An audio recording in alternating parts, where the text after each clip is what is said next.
todos. Espero que hayan disfrutado de este café. Y tras esta pausa vamos a dar comienzo al segundo bloque temático.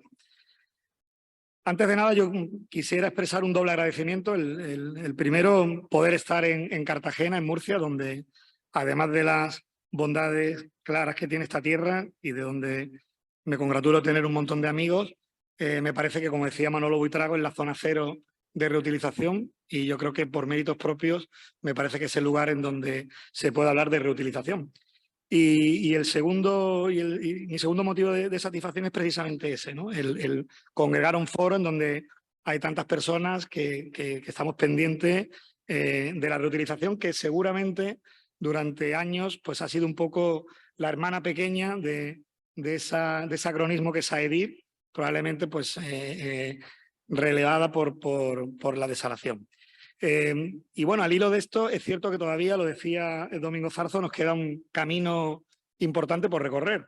Dando algunas cifras para sustentar esto, en España no llegamos al 9% de reutilización, en Europa no llegamos al 5%, y bueno, la excepcionalidad efectivamente está en la región de Murcia, en donde se pone a disposición, por ser técnicamente puros hablando, el 98% del agua regenerada, con los problemas que podemos precisar.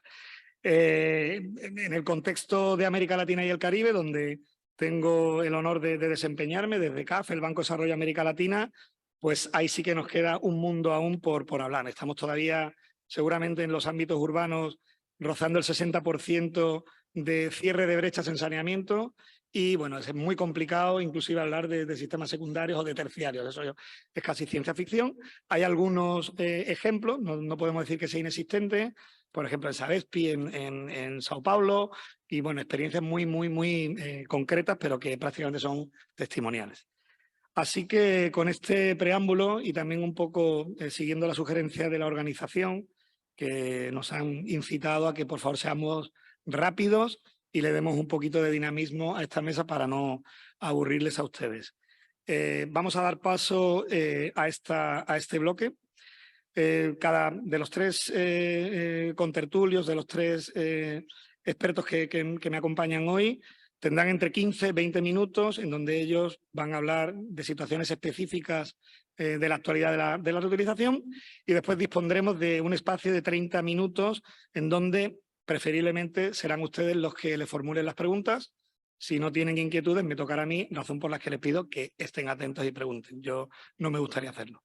Sin más preámbulos, quiero presentar a la primera interviniente. Sí, por favor. Ella es Gary Villalanda y es licenciada en Biología Molecular, tiene un vasto currículum.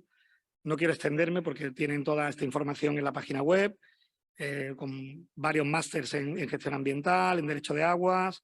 Está trabajando actualmente en un doctorado sobre regulación del servicio del agua, y desde el año 2022 es asesora en política de agua de ERO, que hemos antes estado comentando, que es una institución muy relevante y con mucho peso en las decisiones que toma la Comisión Europea.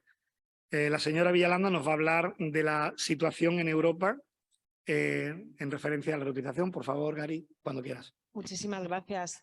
Muy buenos días a todos. Para mí es un placer estar aquí. Vuelvo a casa, por así decirlo. Yo desde el mes de octubre estoy trabajando en Bruselas, con lo cual cualquier ocasión de poder venir a España es un lujo. Y qué mejor que volver a Cartagena para poder hablar de reutilización, como ya han dicho. Gracias por la invitación, lógicamente, y sobre todo a mi querido colega y amigo Pedro Simón, compañero de batallas en esto del reglamento, ¿verdad, Pedro? Que nos hemos comido ahí años de lucha. Bueno, yo lo que voy a contaros hoy de un modo bastante breve es qué está pasando con el reglamento en Europa, en algunos de los países. No hay tiempo para verlos todos, lógicamente. Entonces, bueno, os voy a contar quiénes somos, qué es Euro, algunos ejemplos y unas mínimas conclusiones. Bueno, pues ¿quiénes somos? Euro es la Federación Europea de Asociaciones Nacionales de Servicios del Agua. Nuestro asociado español es AEAS. Representamos a 36 asociaciones que prestan servicios de abastecimiento y saneamiento de 31 países, porque tenemos países más allá de la Unión Europea. y tenemos tanto al sector público como al privado. Lo cual, en ese Gaby, sentido... perdóname, creo que no se está proyectando tu... Y es que sí que las estoy viendo, por eso Ahora sí. Ahora sí, gracias. Perdonad. Bueno, como veis, abarcamos Europa en casi toda su extensión. Lo que quiero contaros es básicamente qué está pasando, dónde, o sea, desde qué punto parten básicamente algunos de estos países que vamos a ver hoy y un poco la visión a futuro y los principales retos que están viendo. Voy a pasar de los casos más extremos a los casos donde ya tienen cierto proceso de reutilización en marcha. Tal vez los casos más drásticos sean los de Finlandia y Dinamarca. Son los dos únicos países que estaban considerando aplicar el artículo 2.2 que ya ha mencionado Conchita, donde tienen que justificar por qué no van a usar la reutilización del agua. Y Finlandia ya confirmó que efectivamente lo van a aplicar, con lo cual no van a hacer casos de reutilización y Dinamarca todavía se lo está pensando. Bueno, ya veremos dentro de unos años con el cambio climático, a ver qué dicen. Países Bajos ha sido durante todo el proceso del desarrollo del reglamento tal vez de los países más beligerantes. Es una práctica que no existe en su país. Lógicamente no hay un marco normativo, sí que van a aplicar el reglamento y están trabajando en ello. Las autoridades competentes van a ser las provincias y lo más llamativo de este caso es que lo que van a hacer es aplicar estándares más allá del reglamento. Van a aplicar estándares de calidad de agua potable directamente para el agua regenerada. Además, van a prohibir la reutilización en zonas de captación de aguas para consumo humano y en zonas protegidas de aguas subterráneas. Lógicamente, todo esto lo que se prevé es que la práctica sea tremendamente limitada, a pesar de que el peso del sector agrícola es considerable en el país. Alemania está en una situación muy parecida y también ha sido de los países que más guerra estuvo dando durante el proceso de todo el desarrollo legislativo. Igual que con Holanda, no tienen reutilización, no hay normativa, sí que van a aplicar el reglamento. Todavía no están trabajando en ello, con lo cual a partir del 26 de junio tendrán que aplicarlo directamente y se prevé que hacia finales de este año puedan tener una legislación propia. Y lo mismo que ya han hecho también para los Países Bajos, lo que van a hacer es prohibir la reutilización en zonas de captación de agua para consumo humano. Polonia es un país donde no hay reutilización actualmente, van a aplicar también el reglamento y están trabajando en ello. Lo que pasa es que se espera que haya muy poca puesta en práctica, principalmente por dos motivos. Por una parte, el impacto económico de la práctica y segundo, por una falta de concienciación y de interés que está ligada, por supuesto, con la parte de los costes por parte de los que tendrían que utilizar el agua regenerada. Suecia tampoco tiene reutilización, no es una sorpresa, estaban hasta arriba de agua, pero ya empiezan a verle un poquito las orejas al lobo. Como algo positivo es que no hay demasiado debate sobre la reutilización, bastante menos que con el tema de qué hacen con los lodos, que eso sí que es un tema candente allí. Pero están viendo y están el tema de los PFAS, que ya se ha mencionado antes como contaminantes emergentes, es algo que está ahí, tienen ahí como el run run con los PFAS, con lo cual esto puede complicar todavía más la práctica de la reutilización. Ven como principales cuestiones a abordar y como retos todo el tema de los permisos, no ven muy bien cómo poder gestionarlo, y el tema de los costes. ¿Por qué? Porque los prestadores de servicios no pueden asumir los costes que estarían relacionados con la práctica, los que lo podrían usar no lo pueden financiar y a pesar de que podría haber financiación por parte del gobierno, no es una prioridad. Con lo cual no se ve demasiado futuro en Suecia. En Bélgica tampoco se está usando hasta ahora y Bélgica es un país que es un país federal básicamente, con lo cual en la región de Bruselas, como no hay agricultura, pues no lo van a utilizar. En Valonia la previsión que tienen es que sí que lo van a usar, pero para pilotos de momento. Y en Flandes sí que lo van a hacer y van a ampliar los usos, con lo cual, además de la parte del riego agrícola, están también pensando hacerlo en industria y en otro tipo de riegos que no sean los agrícolas. Lo que ven más complicado es definir los estándares de los parámetros químicos para estos otros usos. Y el tema de los PFAS también puede ser un problema porque ellos tienen una legislación en cuanto a protección de los suelos contra PFAS, con lo cual la aplicación de las aguas regeneradas, si no eliminan estos PFAS, pues puede ser complicado. Francia sí que tiene reutilización, pero no a muy gran escala. Tienen un decreto desde 2010-2014, lo van a tener que adaptar al reglamento, lógicamente, y van a desarrollar un plan de reutilización para agricultura, pero muy enfocado en sequías. Lo que ven como más problemático a la hora de poder aplicar el reglamento es la carga administrativa por todo el tema de los permisos y a ver cómo lo cuadran con la autoridad sanitaria, con la de salud, perdón. El tema de los costes del agua regenerada, ¿quién lo va a pagar? Ven que no tienen un sistema de gobernanza adecuado para que la práctica se pueda aplicar de un modo sostenible. Y el punto que también ven como de mayor complicación es la gestión del riesgo y cómo capacitar a los usuarios del agua regenerada. Grecia, ya nos vamos acercando, hemos ido del norte al sur, hemos ido barriendo toda Europa. Y vemos que en Grecia sí que tienen reutilización, tienen su decreto desde el año 2011, donde además de los usos agrícolas tienen otros usos como nosotros. A pesar de ello, es una práctica que no está muy extendida. Y ven complicado que vaya a ser mucho más aplicable porque ven poca aceptación por parte de los agricultores. No tienen la experiencia que debieran, incluso al nivel administrativo, para que esto pueda salir adelante. Ven también una carga administrativa por todo el tema de los permisos. Lo mismo con el sistema de gobernanza y con la gestión del riesgo. Con lo cual, vemos que la gestión del riesgo, sobre todo con aquellos que ya tienen reutilización, tiene cierta cuestión complicada. Italia tal vez sea el país más cercano a nuestra situación junto con el siguiente, que es Chipre. Tienen un decreto desde 2003 con varios usos, pero ellos tienen un único estándar de calidad para todos los usos. Con lo cual van a tener que adaptarse a lo que el reglamento dice ahora. Para ellos lo más complicado es la gestión del riesgo y la recuperación de costes. Y en cuanto a la gestión del riesgo, lo que ven es que hay una falta de coordinación de las autoridades competentes que van a tener que estar, bueno, no solamente de las autoridades competentes, sino de todos los actores que deberían ser parte de esta gestión del riesgo. Los operadores van a ser los responsables de desarrollar estos planes de gestión del riesgo. Y lo que ven conflictivo es cómo puede afectar la revisión de la Directiva de Normas de Calidad Ambiental a la hora de considerar la gestión del riesgo en los planes.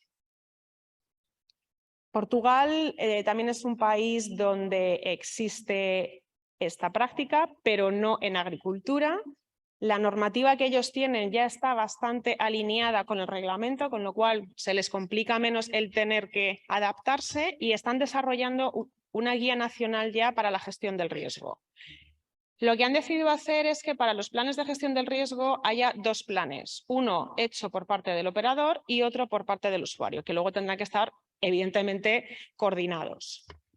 Y ven como punto más bueno, no conflictivo, pero sí que tienen que trabajar más el tema de la capacitación de los usuarios finales del agua regenerada. Y el último país del que vamos a hablar hoy es Chipre. En Chipre esto ya existe.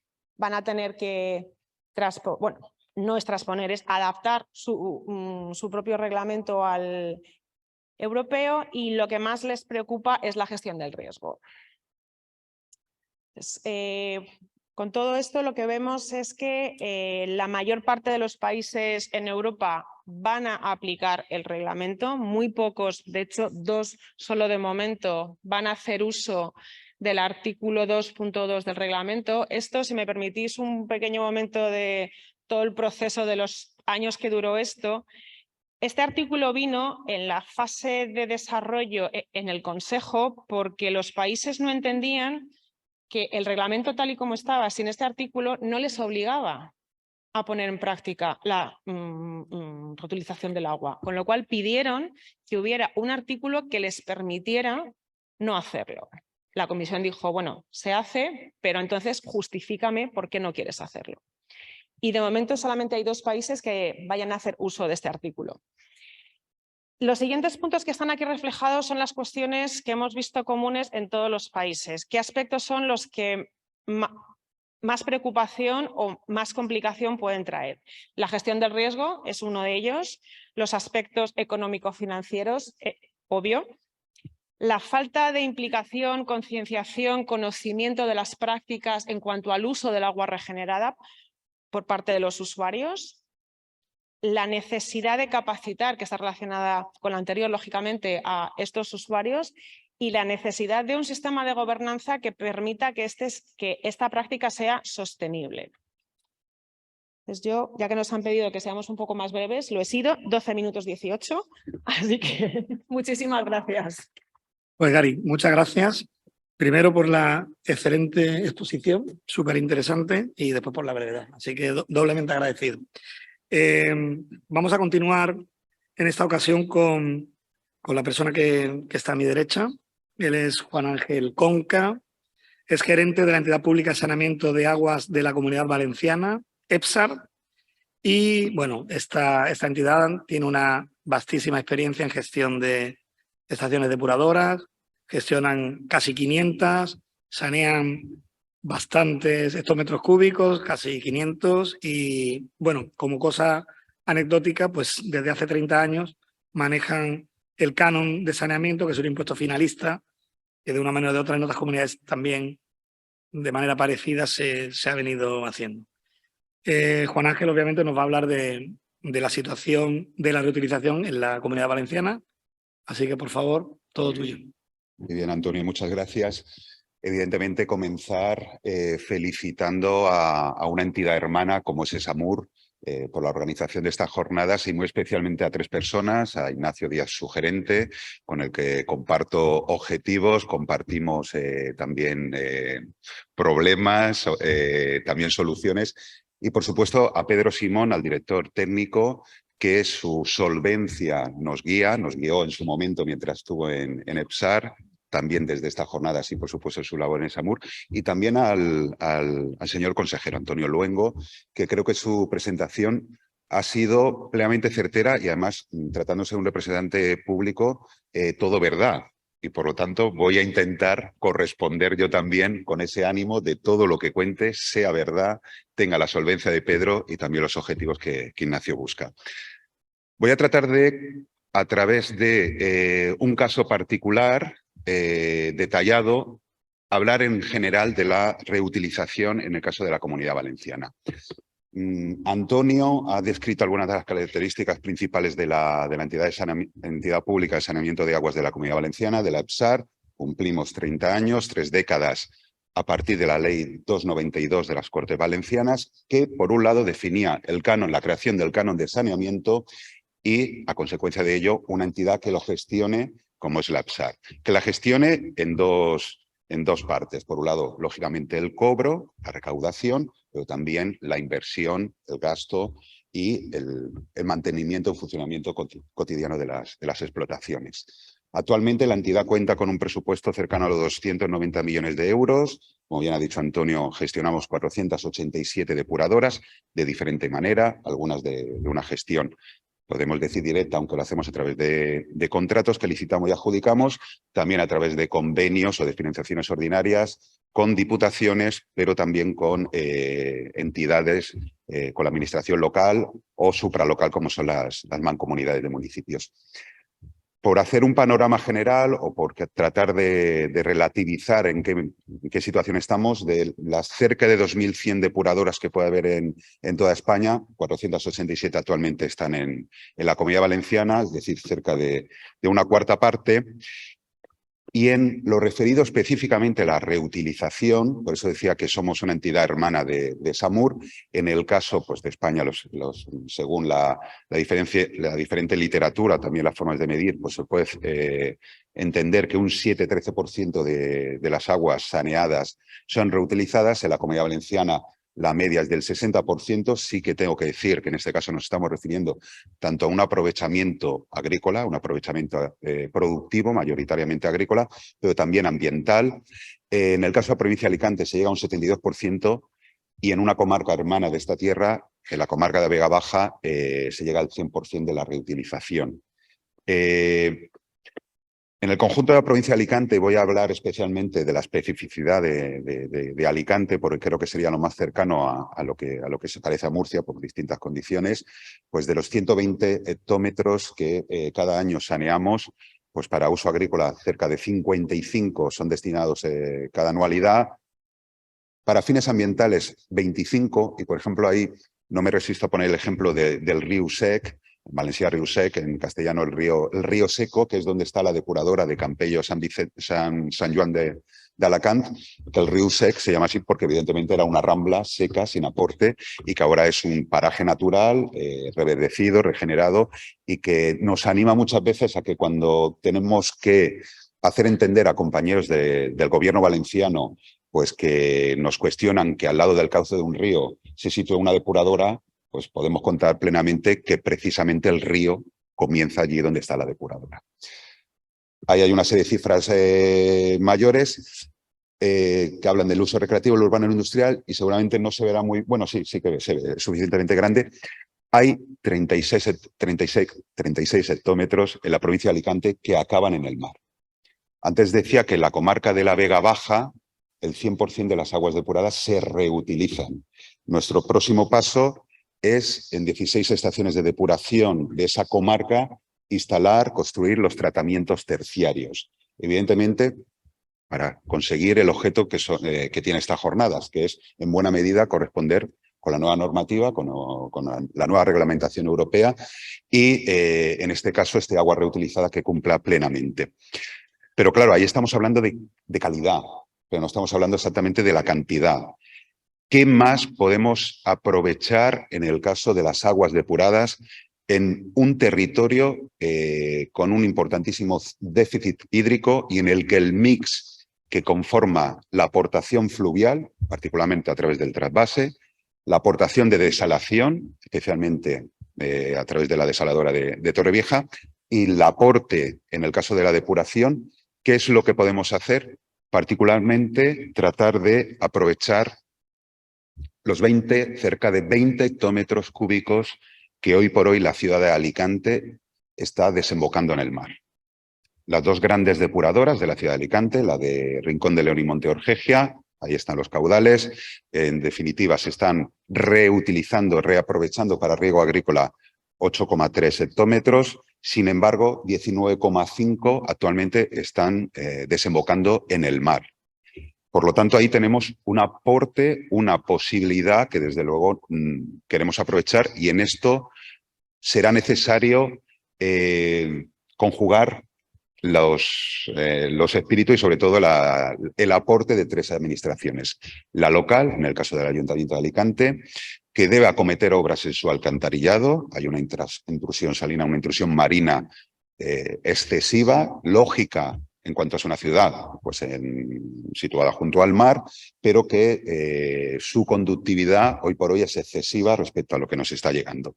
La segunda administración somos la autonómica, y ahora lo contaré. Deberemos realizar una remodelación, una actualización de los tratamientos, especialmente los terciarios, en estas dos grandes depuradoras, pero también un juego con los caudales de las distintas ciudades de la comarca del Alacantí. Y finalmente, una parte sustancial que corresponderá al Ministerio y que no voy a contar, primero para lanzar el anzuelo, y segundo porque no me corresponde, sino que le corresponderá al director general en una próxima jornada que se realizará en la ciudad de Alicante, con inmediatez en las próximas semanas. Ese proyecto que se presentará, y además con una descripción de la financiación, será el de vertido cero, reutilización 100% en la ciudad de Alicante, que, como he dicho, habrá una parte municipal que corresponderá con la reestructuración del alcantarillado, pero en nuestro caso, por parte de la entidad de saneamiento, se deberá cometer una redefinición de los caudales. En este momento, la gran depuradora de Rincón de León, que tienen ahí abajo en su izquierda, gestiona alrededor de 75.000 metros cúbicos diarios. La segunda en extensión, en capacidad, es la de Monte Orgegia, con actualmente unos 60.000. Y por último, esta depuradora que les contaba que está junto al río Sec, que es la de Alacantinor, que, aunque su diseño es mucho mayor, actualmente pues trata del orden de 15.000 metros cúbicos. Esa remodelación, esa reestructuración de los caudales modificará la situación actual en la que la ciudad de Alicante, pues con cerca de 350.000 habitantes, pero también la de Sant Vicent del Raspeig, con cerca de 50.000, sus caudales terminan en Rincón de León. Eso debemos modificarlo, en el sentido de crear una horquilla más holgada de lo que puede hacer esa depuradora, también para algo que luego explicaré. Los caudales de Sant Vicent del Raspeig terminarán en Monte Orgegia. Y una parte de la zona que es San Juan Playa, pues la zona de la Condomina en Alicante, que también tiene muchísima población y que actualmente dirige sus caudales a Monte Orgegia, pues será derivado a San Joan, a Mutxamel y con ello a la tercera depuradora de este sistema, que es la de Alacantinor. Ese será el primer juego, el juego de las conducciones de los colectores.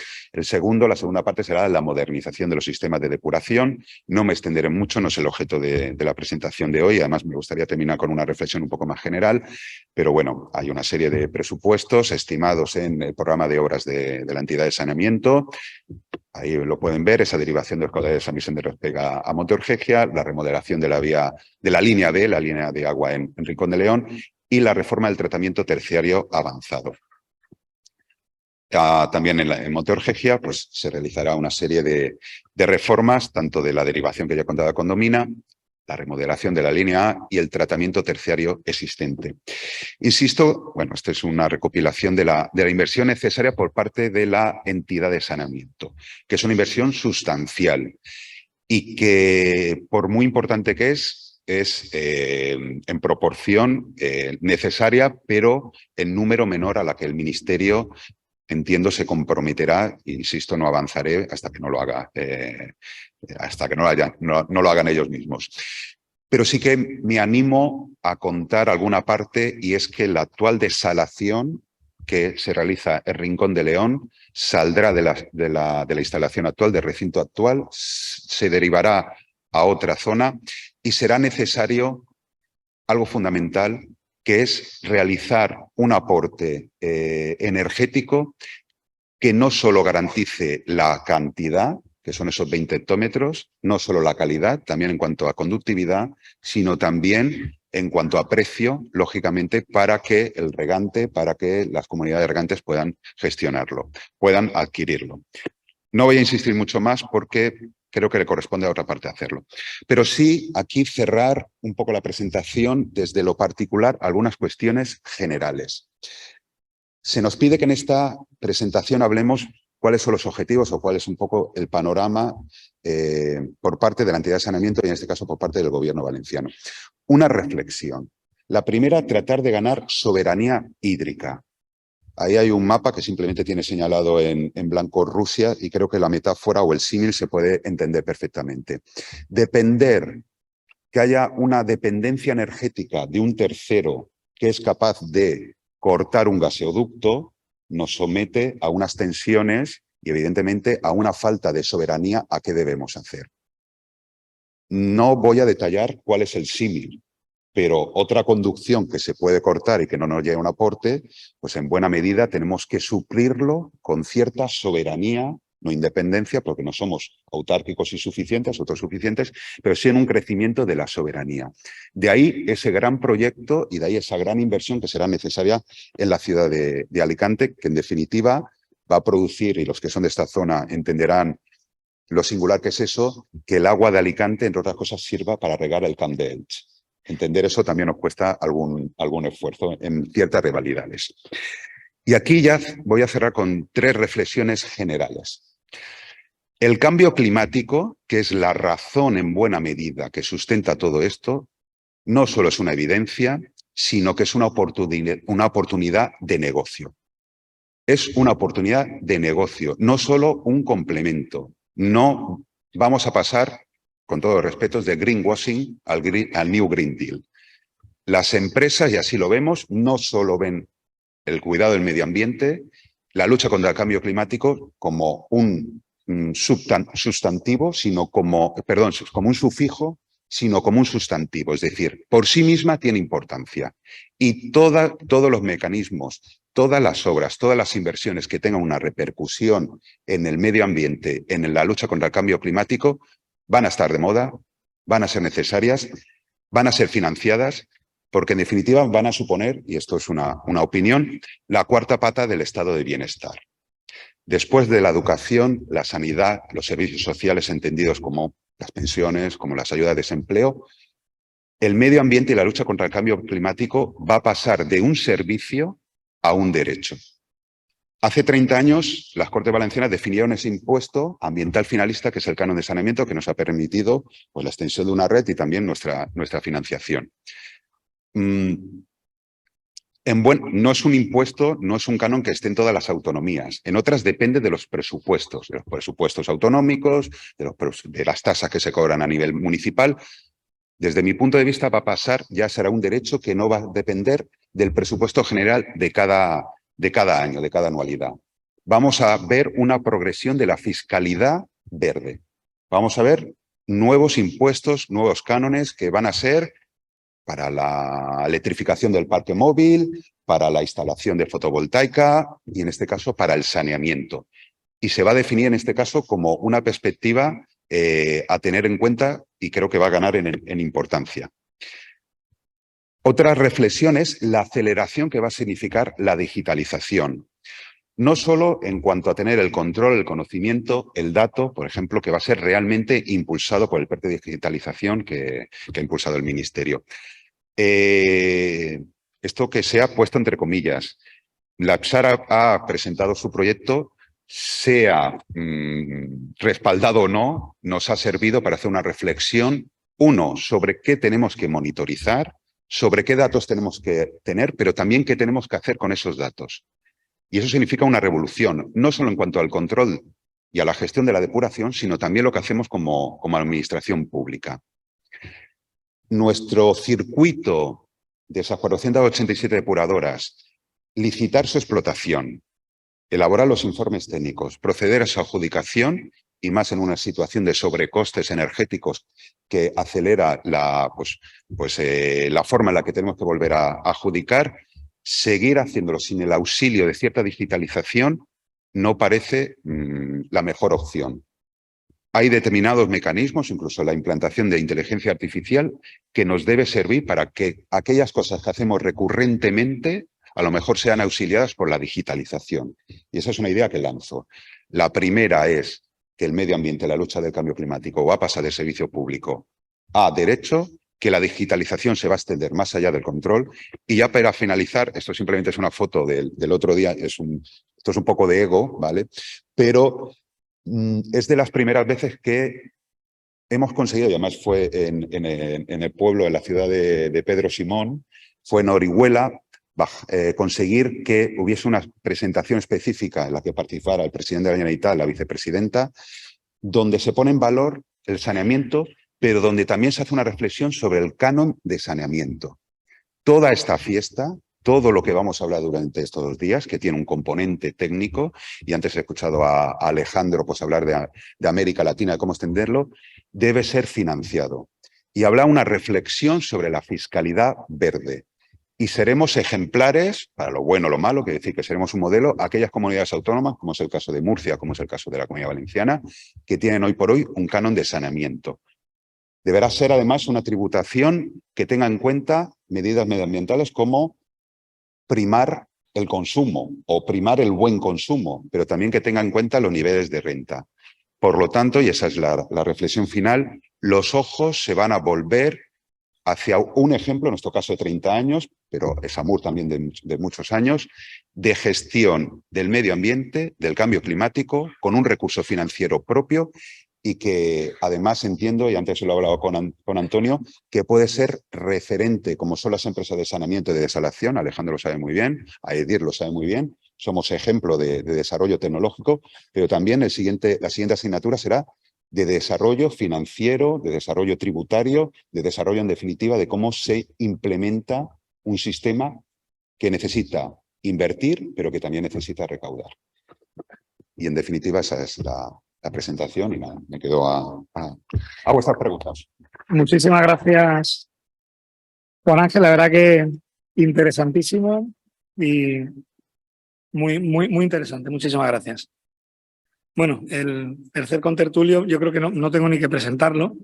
Yo creo que Pedro Simón, pues entiendo que la totalidad del foro lo conoce bien.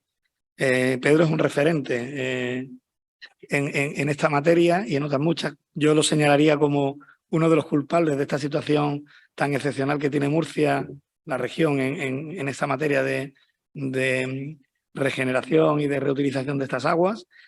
Pedro es ingeniero industrial, 30 y tantos años de experiencia y desde hace mucho director técnico de Samur.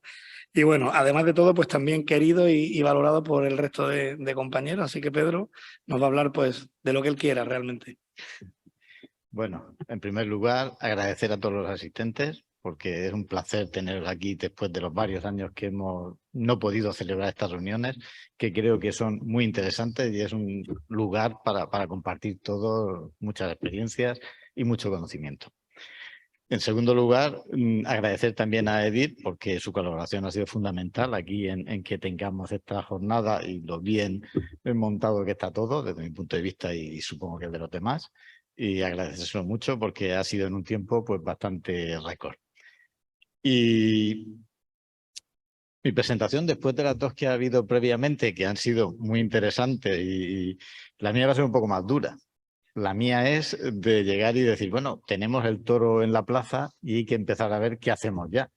Alguien tiene que contar, bueno, pues qué es lo que hay que hacer aquí y todo eso. Va a ser un poco más dura, pero intentaré que no sea muy pesada.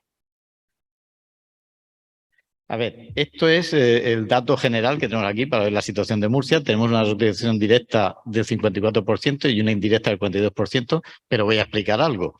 Esa reutilización indirecta no es porque no quieran llevarse el agua, ni porque no se regenere en su gran mayoría, sino porque no tienen concesión para llevarse el agua, puesto que se necesita ese agua que vaya al cauce. Y luego de ahí la toman también los regantes para poder utilizarla. Con lo cual es muy importante lo que se hace aquí, que también se regenera en la mayor parte de instalaciones ese agua para verterla al río y que no genere luego ningún problema de salud en esos regantes que luego cogen el agua del río. Temas a considerar, lo que decía antes de que la desinfección es independiente de que la reutilización sea directa o indirecta, creo que es algo que nos destaca un poco respecto a otros sitios. Hay veces que dice, bueno, si va al río no tengo por qué desinfectar. No, si va al río hay que desinfectarla porque esas bacterias no entienden si tienen concesión o no tienen concesión. Si luego van a producir un daño, hay que hacerlo. Y luego un tema que me preocupa mucho, no es el objeto de esta presentación, pero el tema de salinidad. Un tema que me preocupa mucho, que es lo que más daño le puede hacer a la reutilización. Y otro tema también importante para saber dónde estamos esto es los concesionarios de reutilización que tenemos de agua en la región de Murcia, donde se puede ver que hay 28 del 2.1, 6 del 2.2, 37 del 2.3, aunque realmente el porcentaje de agua es mayor en el 2.1 que en los demás, aunque el número sea, pero sí que nos sirve para saber un poco la referencia a qué tenemos que llegar. Es decir, tampoco tiene mucho sentido que nosotros vayamos a hacer un tratamiento excesivo si realmente no se necesita, porque tampoco tendría mucho sentido.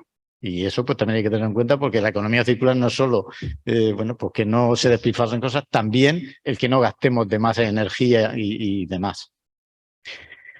¿De qué voy a hablar? Bueno, pues ¿cuáles son esas actuaciones que estamos llevando a cabo para adaptarse a esta nueva normativa? Primero, evidentemente, hay que saber dónde estamos. Y eso hay que hacerlo planta a planta. No vale una visión general para todas. Esto es lo que vale para todas. No. Cada planta es distinta.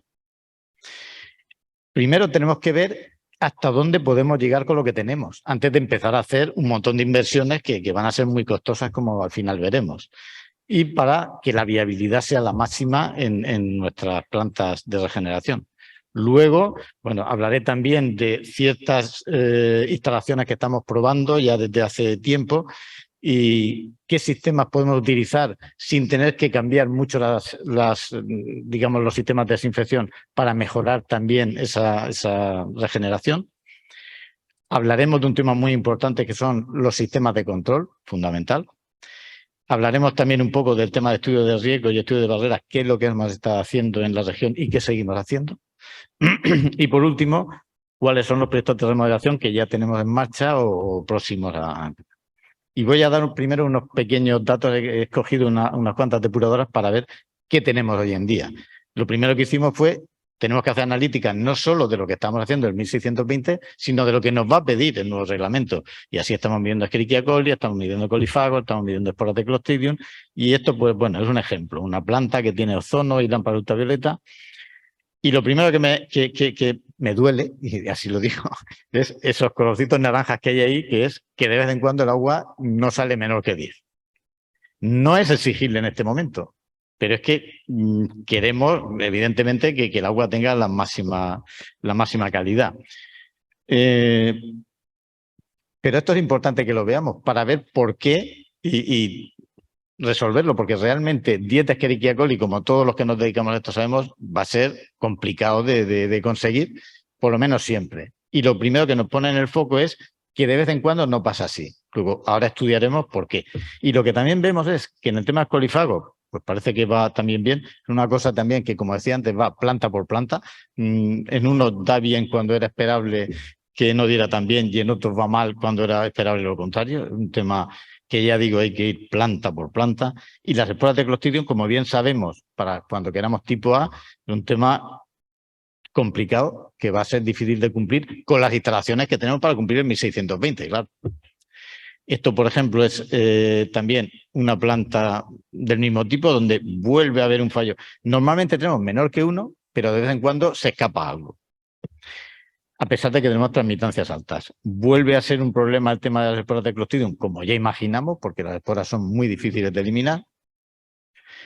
Esto es otra planta, este es de membranas, quería resaltar algo, esto es una planta de membranas, no he puesto nombres de las instalaciones. Esta planta de membranas, la verdad es que ya tiene muchos años la pobre y ya va siendo hora de que tenga algún achaque, como se ve aquí, y de vez en cuando sale mal.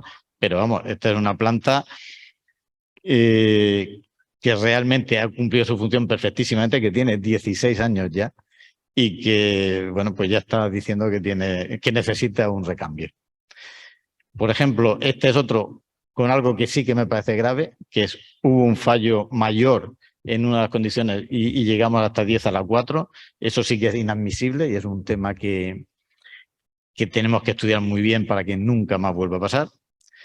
Y esto pues es una situación pues bastante normal, como vemos ahí la primera columna de Escherichia coli menor que 1, de colifagos somáticos pues también menor que 1, esporas también reducidas. Es decir, tenemos plantas que sí que ya están cumpliendo y que vamos a ser capaces de cumplir sin excesivos problemas, aunque tenemos también que vigilarlas.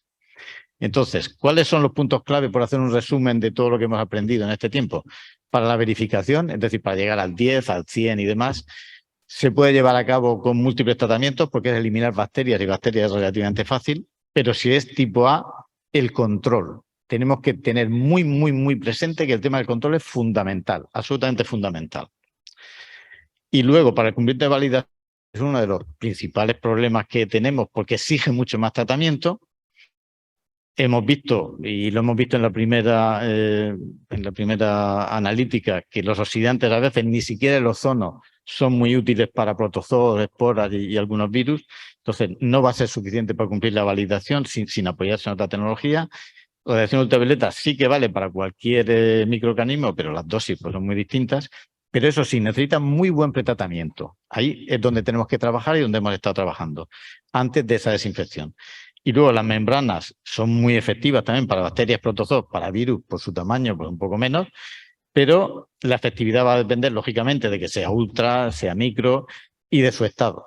y vigilar ese estado también de que no se vayan a generar problemas. Y luego hay un tema que Conchita hablaba antes del tema de, bueno, esas guías que se están preparando y todo eso. Hay un tema que me preocupa que es el cómo y por quién va a controlar esa validación.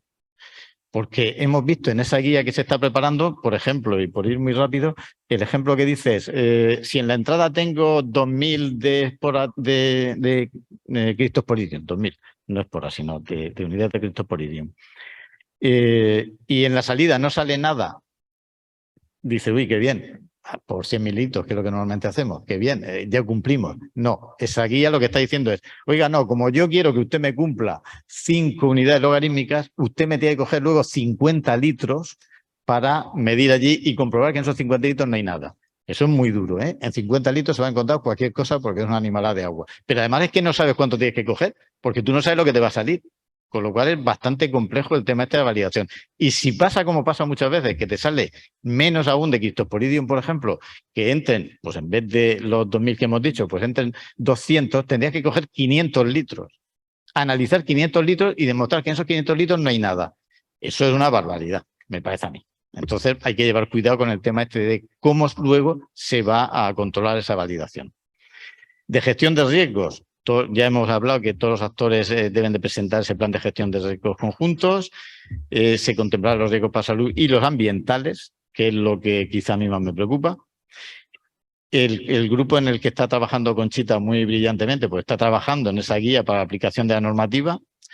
La JRC ya ha presentado una guía técnica para la gestión del riesgo, que no es obligatoria, pero bueno, digamos que se recomienda que se use.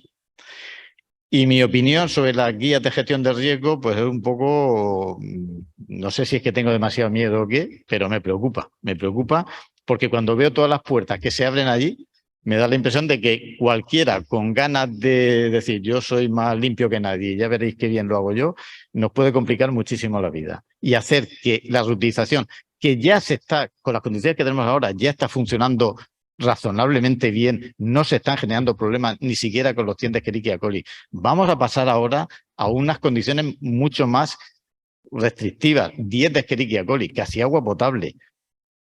Yo creo que ya estamos haciendo un esfuerzo muy grande y que tampoco hay que presionar demasiado en lo que es la gestión de riesgos porque podríamos hacer inviable al final esa reutilización. Creo que estamos bien, que vamos a estar mejor y que por lo tanto tampoco es necesario pasarse en ciertas cosas. Y el tema de las barreras, que creo que es muy importante, que mi compañero Román mañana dará una charla sobre el tema, creo que es muy importante y nos puede servir sobre todo para salvar este primer match point. Porque el 23 de junio, me parece, ya tenemos el primer match point y como ha dicho Conchita, y me ha preocupado mucho, ahí habrá que estar cumpliendo ya todo, con lo cual, pues bueno, ya podemos prepararnos. El tema de las barreras nos puede ayudar. En optimización, es lo primero que tenemos que hacer. Hay que ver si con lo que tenemos ahora somos capaces, mejorándolo algo, de cumplir, porque no vamos a gastar dinero por gastar. Primero, meterse sobre todo con los pretratamientos de la regeneración. Hay que mejorar la transmitancia y solidez en suspensión. Y la hidráulica. Son los 2 puntos en los que tenemos que atacar. Porque pueden optimizar esos tratamientos sin tener que gastar dinero en nuevos tratamientos. Y, por ejemplo, en el tema físico-químico, en el tema de CFD para el tema hidráulica o con trazadores. En esto ya llevamos trabajando desde hace tiempo. El tema de instalaciones avanzadas, ya llevamos también bastante experiencia en ciertas membranas de ultrafiltración que se están demostrando muy efectivas y muy potentes, unas de succión, otras que son de presión y están funcionando muy bien.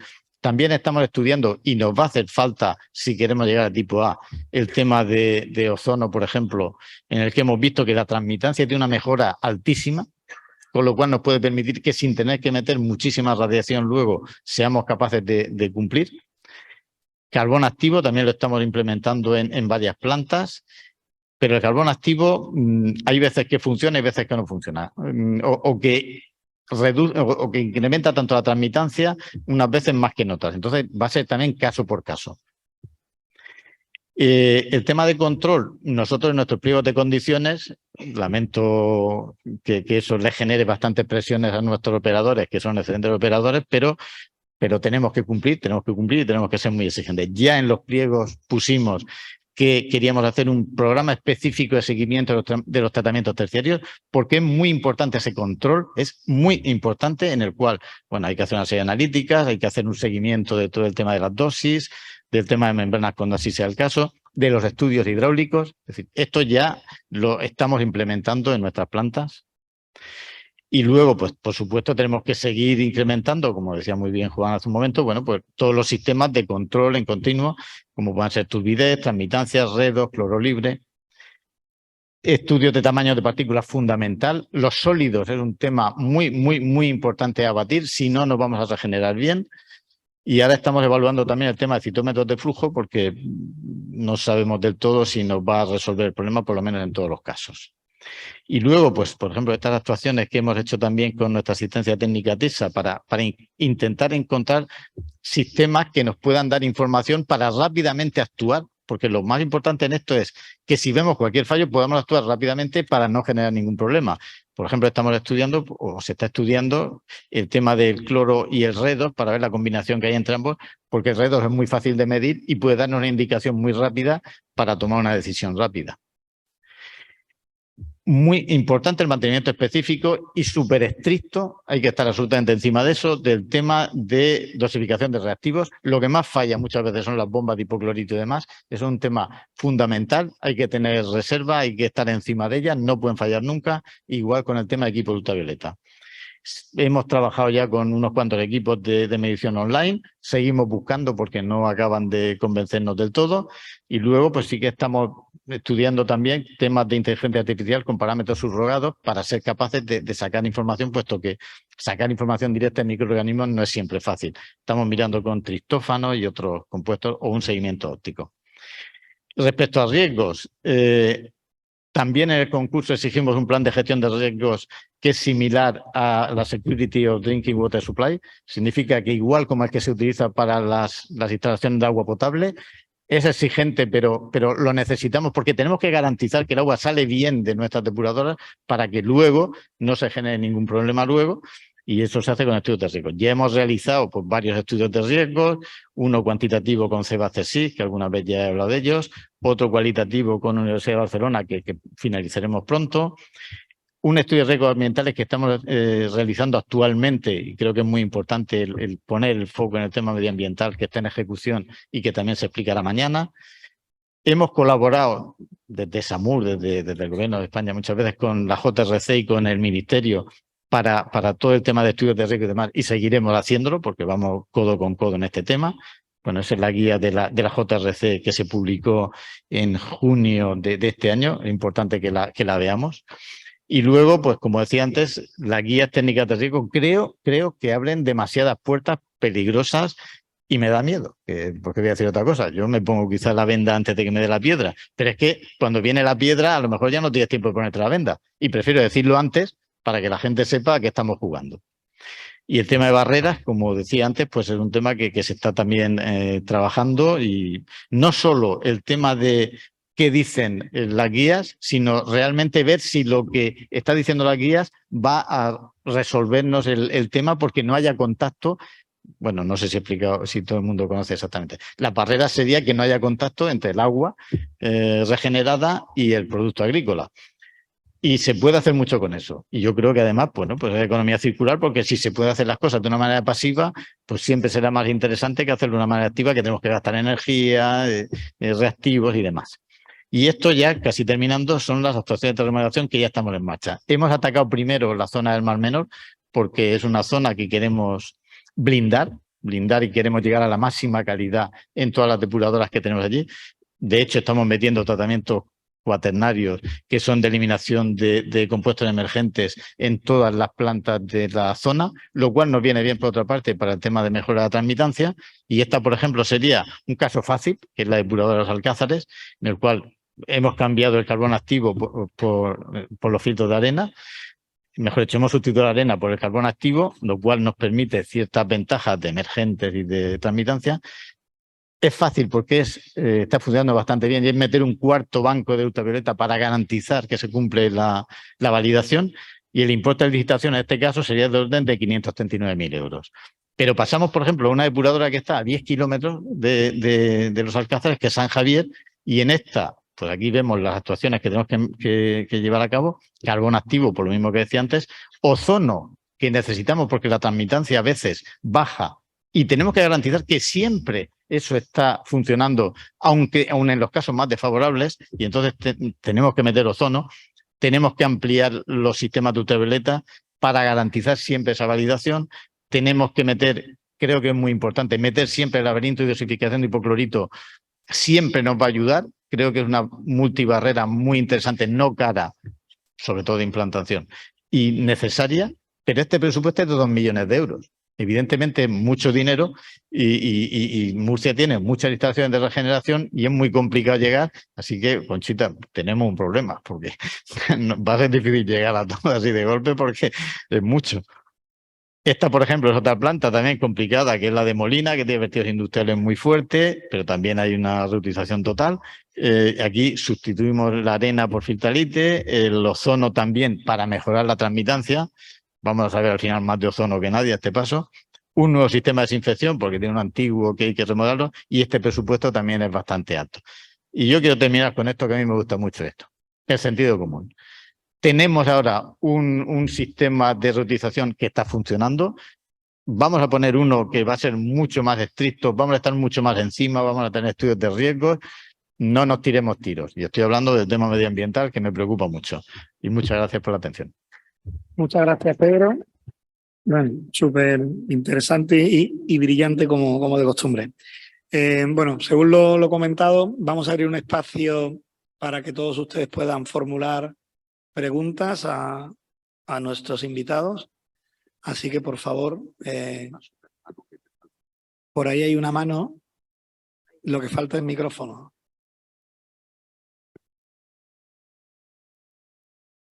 Buenos días, muchas gracias por las presentaciones. Mi pregunta es para Gary sobre la directiva de residuales nueva.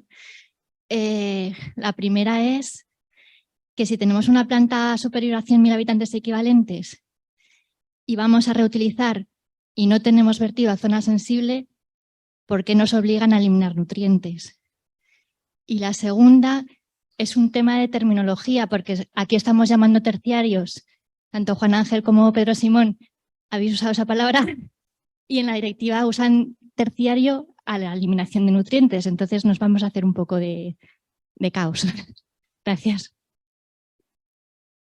Muchas gracias por la pregunta. No te puedo decir por qué lo están haciendo así. Lo que sí que te puedo decir es lo que estamos pensando proponer como posible enmienda a ese artículo sobre el tratamiento terciario. Evidentemente, desde el punto de vista de la reutilización, no tiene ningún sentido que tengamos que quitar todo el nitrógeno y todo el fósforo que se pueda, porque después ese agua está muerta, básicamente, para el riego, obvio. Lo que vamos a hacer, bueno, ya lo tenemos hecho, es una enmienda que pide que para aquellos casos en los que el agua vaya a ser destinada a regenerarse para cumplir, o sea, para el uso en el riego agrícola conforme al reglamento europeo, los estándares que están establecidos, que también vamos a pedir que los cambien un poco, no tengan que cumplir con esos estándares de eliminación del nitrógeno y del fósforo. Yo entiendo que lo han hecho porque, y esto es una reflexión que a raíz de muchas reuniones con la comisión y de la reunión que comentaba Conchita ayer que hemos tenido en el grupo de trabajo de la comisión, yo creo que hay tantos países que todavía no entienden lo que es la reutilización y no es por falta de información. Yo no sé por qué es, pero desde lo más básico, o sea, definir un sistema ya para ellos es complicadísimo, con lo cual entiendo que se están liando. Creo que esta futura directiva de aguas residuales están yendo a un máximo de máximos, no a unos requerimientos mínimos, pero esto es algo que les hemos hecho ver. Si queremos cumplir con la circularidad del agua, con promover todas estas cuestiones de las que se está hablando desde el Pacto Verde, evidentemente no tiene sentido tener que quitar todo del agua residual para que luego tengas que añadírselo. Con lo cual, bueno, pues eso estamos haciendo. Y en cuanto a la terminología, entiendo que es algo que los países a la hora de traducir y de transponer la directiva de aguas residuales tendrán que mirar con mucho cuidado, lógicamente. Bueno, yo pido perdón porque tienes razón. Es verdad, tratamiento terciario se define a eliminación de nutrientes y nosotros a veces decimos tratamiento terciario a eliminación de patógenos. Y es otra cosa, eso es regeneración. Así que tienes razón y pido disculpas. Bueno, muchas gracias. No sé si hay alguna pregunta más. Es que vemos muy mal con este foco. Sí, hay un caballero allí. Ahí hay un señor, sí.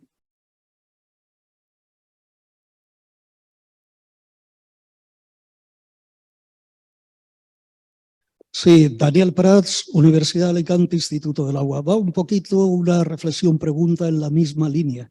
Vamos a ver, lo que va a entrar en vigor ahora en 2023 se promulgó en 2020 y es un decreto sobre un reglamento sobre reutilización. Pero en 2022, efectivamente, vino en octubre el borrador de la nueva directiva sobre tratamiento de residuales, donde incluye como tratamiento cuaternario la eliminación del 80% mínimo de los microcontaminantes para todas las depuradoras de más de 10.000 habitantes equivalentes en un periodo de tiempo determinado, ¿no? Sobre todo las que vayan a zonas sensibles. Entonces, para mí hay un cambio importante respecto a los requisitos de calidad que van a tener dentro de unos años todas las aguas residuales. Todas se van a tener que someter a un proceso de ozonización, eliminar materia orgánica o carbón activado, tratamientos combinados o membranas de nanofiltración que serán un instrumento excelente cuando no haya que eliminar la salinidad. Todo eso nos va a dar un agua de una calidad extraordinaria que puede, para muchos países que ahora se están planteando que uno de los inconvenientes son los costes de regeneración, es que la regeneración ya se va a hacer sí o sí. Por lo tanto, yo creo que el paradigma de si vamos a reutilizar cada vez está más claro que sí, porque el elemento calidad del agua necesariamente se va a tener que cumplir. No sé qué opináis de eso, yo creo que es un cambio importante y que además el coste, como muy bien se ha dicho, pues tiene que ser asumido por todos, el que contamina paga, y con canon de saneamiento, un instrumento similar, que llevemos el agua a su destino final, bien sea regadío, bien sea vertido, con una muy buena calidad. Además, sin duda, va a ayudar a recuperar la mala calidad de las masas de agua donde se está vertiendo actualmente el agua. No sé qué opináis de esto, pero creo que va a ser muy positivo en la entrada en vigor de esa nueva directiva de tratamiento de aguas residuales. Tal vez una aclaración. La parte del tratamiento cuaternario de la futura directiva de aguas residuales de momento solo contempla productos farmacéuticos y cosméticos. Y para el coste y la financiación de ese tratamiento cuaternario, lo que se está pidiendo es un esquema de responsabilidad ampliada del productor. Estoy completamente de acuerdo con que con los nuevos parámetros que están pidiendo desde la Comisión para la futura directiva, esto debería facilitar, desde luego, el perder el miedo al agua regenerada, porque yo creo que lamentablemente a nivel europeo todavía hay mucha falta de concienciación, de entendimiento, y yo creo que se le tiene miedo al agua regenerada. Es una situación que seguramente venga por esa falta de conocimiento de la situación, y esperamos que con estos nuevos estándares de calidad, que bueno, que también eso es otro cajón que tenemos ahí, que estamos trabajando desde Euro con la Comisión, con el Parlamento, con el Consejo, lógicamente, pero yo entiendo que debería favorecer la reutilización porque, como tú has dicho, las aguas que van a salir de las depuradoras ya van a salir con una calidad muy alta, con lo cual esperemos que de esa manera pueda contribuir. Sí, no sé si Pedro quieres. A ver, Daniel, muchas gracias por la pregunta. Sí, todos queremos limpiar el agua lo máximo posible y todo eso. Lo que pasa es que yo ahí soy siempre un poco crítico también. Primero, esto lo han basado en la responsabilidad extendida del productor. Y han dicho que sí o sí el productor va a pagar. Los productores ya han dicho que tururú, que ellos no piensan pagar un duro. Entonces, vamos a entrar en unas exigencias sin tener esa red que se supone que vamos a tener por parte de ese pago, que va a ser muy difícil de ajustar y demás. Con lo cual, si hay que eliminar algo porque realmente es pernicioso, que es lo primero que yo creo que habría que hacer, porque se está viendo, y en Europa hay estudios muy interesantes al respecto de las relaciones que tenemos con ellos, donde dice que, por ejemplo, en poblaciones mayores de 100.000 habitantes equivalentes, se hace un estudio de riesgos y se ve realmente que no generan ningún problema de contaminantes emergentes en esa zona o de otro tipo de... Creo que tenemos que apoyarnos más en los estudios de riesgo y no llegar, como siempre hacemos en la Unión Europea, de café para todos. Que todo el mundo tiene que pasar por el mismo aro y muchas veces estamos despilfarrando recursos porque no haría falta hacerlo. Creo que primero hay que hacer estudios de riesgos para ver realmente qué es necesario y a partir de ahí verlo. Y también hay que tener en cuenta el coste que conlleva eso. Y ya no digo económico, estoy hablando del coste medioambiental. Porque, como muy bien has dicho, va a hacer falta ozono, va a hacer falta carbón activo y todo ese tipo de cosas. Entonces, donde haga falta, a muerte por ello. Pero realmente veamos primero qué hace falta, porque si no, podemos estar despilfarrando recursos tontamente. Todos queremos muy buena calidad de agua, pero claro, siempre que resulte un problema y que no sea peor el remedio que la enfermedad. Es lo único que yo quería comentar. Y sobre todo el tema ese de la responsabilidad extendida del productor. Veo complicado que eso se haga.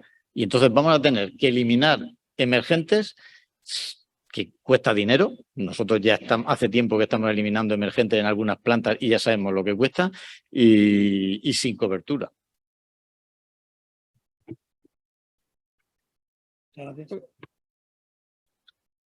Sí, por ahí hay una mano. Alejandro. ¿No?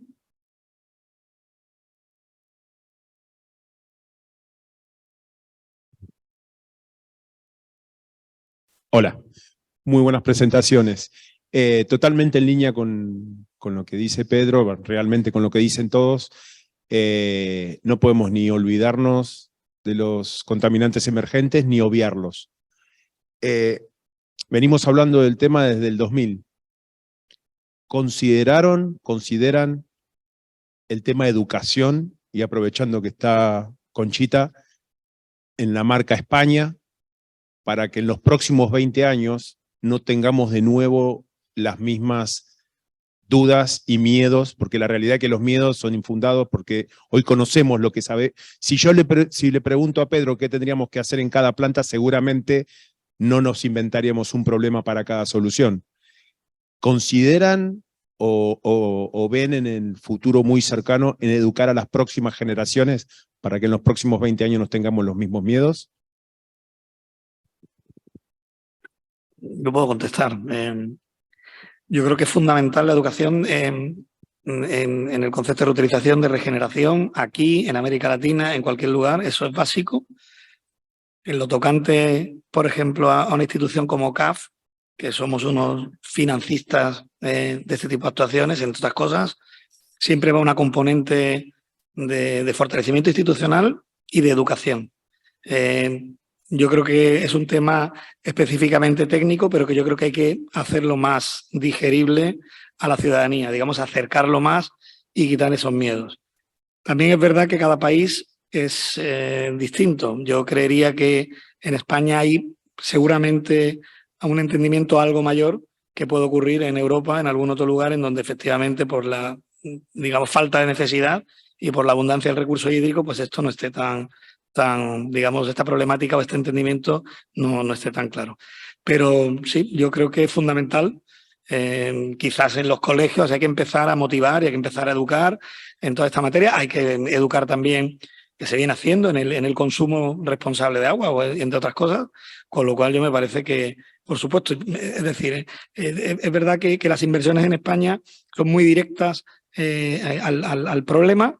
En otras instituciones, como ya digo, en CAF, en este caso, el Banco de Desarrollo de América Latina, nosotros sí tratamos siempre de tener algo más, fortalecimiento institucional, otras visiones que complementen a la pura acción. Así que yo estoy plenamente de acuerdo. No sé mis compañeros si opinan. Siempre prevenir antes que curar. Muy importante. Y eso es lo primero que tenemos que atacar, el tema de vertidos industriales, el tema de concienciar a la población, el tema de salinidad que decía antes, todos esos temas, por supuesto que tienen que ir por delante y has hecho muy bien en hacer la apreciación porque hay que trabajar en eso porque nos puede ahorrar costes tontos.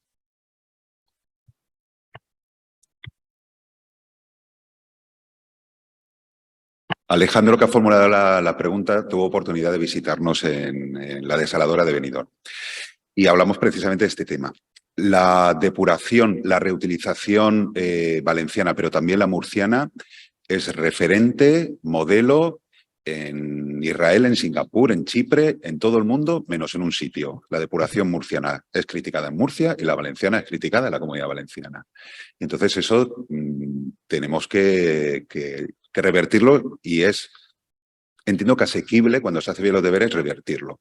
Por un lado, gastando bien la terminología. Antes hemos hablado pues, de cómo nos hemos acostumbrado de una manera popular a gastar terciario, cuaternario, secundario, cuando a lo mejor yo creo que tiene sentido escuchar la intervención de ayer de Rafael Mujeriego que nos recomendaba hacerlo en términos de qué cumple, qué función tiene esos tratamientos. Pero por otro lado, convertir en una oportunidad, siguiendo un poco la parte final de la presentación que había hecho, que somos avanzadilla.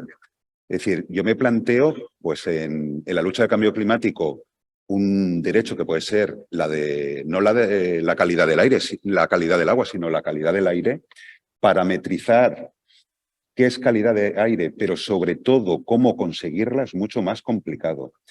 En la parte regulatoria solo hemos llegado a la parte sancionadora en la calidad del aire. Pero no sabemos qué cuesta tener buena calidad de aire en una ciudad. Pero sí que tenemos absolutamente parametrizado qué cuesta la depuración. Son años de contratos, años de estudiar distintas fórmulas y ponerlas en marcha. Somos en la lucha contra el cambio climático la punta de lanza. Y además aquí se hace bien. Por lo tanto, tanto por hacerlo bien en el pasado y en el presente, como ser avanzadilla en el futuro, creo que hay buenos tiempos para que el saneamiento juegue un papel central. ¿Qué tiene eso de malo? Pues que cuando estás en el foco, pues entonces te arrean y vosotros lo sabéis perfectamente, pues que te conviertes en algo que se puede criticar, pero creo que tenemos argumentos para contrarrestarlo. Muchas gracias. ¿Alguna pregunta adicional? No sé si... Eduardo, veo. ¿Funciona? Sí, ahora. Buenos días, mi nombre es Eduardo Orteu, soy antiguo compañero de Conchita en el Ministerio, ahora en el lado oscuro, en el sector privado, pero seguimos colaborando con la Administración y hemos estado prestando asesoramiento al Ministerio para la adecuación normativa del reglamento de reutilización. Me atrevo a llevarle la contraria a Pedro Simón en lo que tiene que ver con la aplicación de la responsabilidad ampliada del productor en la revisión de la directiva del tratamiento de aguas residuales. Hoy ya está en vigor. Los productores de tabaco tienen que pagar el coste de quitar las colillas de las depuradoras. Claro que se opusieron, por supuesto que se opusieron, pero ya es una norma que está en vigor. La Asociación de Productores de Cosméticos va a tener que pagar, ya es una obligación, el coste de desatascar las depuradoras por las toallitas. Claro que se opusieron. Y unos y otros son clientes de mi despacho. Los productores de fármacos, pues claro que se van a oponer. Pero yo estoy convencido, y como complemento de lo que decía el representante de EPSAR, te felicito por la presentación que me ha parecido muy buena, todas las comunidades autónomas tendrían que tener un canon. Yo creo que el Ministerio lo viene diciendo desde toda la vida, pero bueno, las comunidades autónomas son soberanas. Pero en el futuro ese canon de saneamiento se va a complementar con las contribuciones que vengan de la responsabilidad ampliada del productor para pagar esos tratamientos. Asustados están porque no saben lo que cuesta, ¿no? Y preguntando en el Ministerio, ¿pero cuánto cuesta eso del cuaternario? ¿Qué es un cuaternario exactamente, no? Habrá que evaluar lo que cuesta, pero yo estoy convencido que se van a oponer y estoy convencido que va a salir la directiva y estoy convencido que van a pagar. Pues me alegro mucho. O sea, yo encantado. El problema es que si al final no se hace, pero bueno, Ojalá sea así y bueno, ya he puesto ejemplos que realmente están funcionando. Así que encantado de que eso sea así. El problema va a ser que la directiva la vamos a tener antes que lo otro se arregle, me parece a mí, pero bueno, pequeño detalle sin importancia. Yo soy relativamente positiva con estos modelos de responsabilidad ampliada del productor. Sabemos que por la parte del Consejo la mayor parte de los Estados miembros lo van a apoyar. La complicación va a venir en cómo desarrollarlo porque es algo relativamente nuevo. Los dos sectores actualmente bajo la directiva ya sabemos que están siendo muy beligerantes. De hecho, nosotros teníamos una versión previa a la final con la que estábamos muy contentos y nos encontramos en una semana con algunas provisiones legales ahí un poquito que nos hacían menos gracia, ¿no? Sabemos también que por la parte del Parlamento muchos de los grupos políticos están apoyando estos esquemas, están entendiendo y ahí estamos jugando un papel, tocándoles un poco la fibra. No puede quedar todo en manos del ciudadano, pagando al final por todo, como siempre se está haciendo. Y todos somos ciudadanos, con lo cual... pero es verdad que nos va a tocar pelearlo porque este tipo de debates políticos con todos los grupos de presión pues en Bruselas, nosotros somos un grupo de presión pequeño comparado con las farmacéuticas, evidentemente. Pero bueno, creo que tenemos buenos argumentos y tenemos desde luego a la Comisión de nuestro lado. El hecho de que este artículo esté en la futura directiva es gracias al trabajo del sector en Europa, con lo cual estamos muy contentos con eso y lo vamos a pelear, lógicamente, para que se quede. Bueno, pues yo creo que vamos a ir terminando. No sé si hay una última pregunta que quieran hacer y con esta finalizamos este interesante debate. Lo que no veo es quién. Okay. Buenas tardes, soy José Luis Molina de la Universidad de Salamanca, Ingeniería Hidráulica. Me gustaría felicitarles por las presentaciones y mi pregunta va un poco en la línea científico-técnica, porque se ha hablado mucho de la gestión del riesgo y de los estudios para abordar esa gestión del riesgo. Nosotros nos dedicamos a eso, a investigar a través de la probabilidad, a generar modelos cuantitativos para cuantificar el riesgo y tomar decisiones a partir de ahí. Me gustaría saber, desde la ingeniería química y desde este foro, que somos más ingeniería civil, ingeniería hidráulica, cómo se va a abordar o si hay metodologías en la nueva directiva de depuración, por ejemplo, de metodologías de cuantificación del riesgo, si hay pliegos específicos para desarrollar ese tipo de estudios, porque me parece un tema crucial. Muchas gracias. En cuanto a la gestión del riesgo, lo que se está haciendo por parte de la Comisión Europea ahora mismo, están trabajando en las especificaciones técnicas que ya ha mencionado Conchita, que van a salir en la forma de un acto delegado. Un acto delegado no deja de ser un acto normativo de obligado cumplimiento. Por eso estamos intentando trabajar con la Comisión antes de que ese acto delegado salga, porque además, a diferencia de otros textos normativos, no hay una fase de enmiendas al texto. Se aprueba por mayoría, o sea, o se aprueba o se rechaza por mayoría todo el texto, con lo cual estamos trabajando, yo creo, desde las administraciones de los diferentes países y desde el sector en Europa, intentando que ese futuro acto delegado sea lo más, vamos a decir, razonable posible, porque estamos viendo, como Pedro ha dicho, que abre la puerta para casi todo. Bueno, pues muchas gracias. Con esto tenemos que ir finalizando en aras del tiempo. Pedro, Gary, Juan Ángel, muchas gracias. Magníficas presentaciones y muchas gracias a todos ustedes por la atención.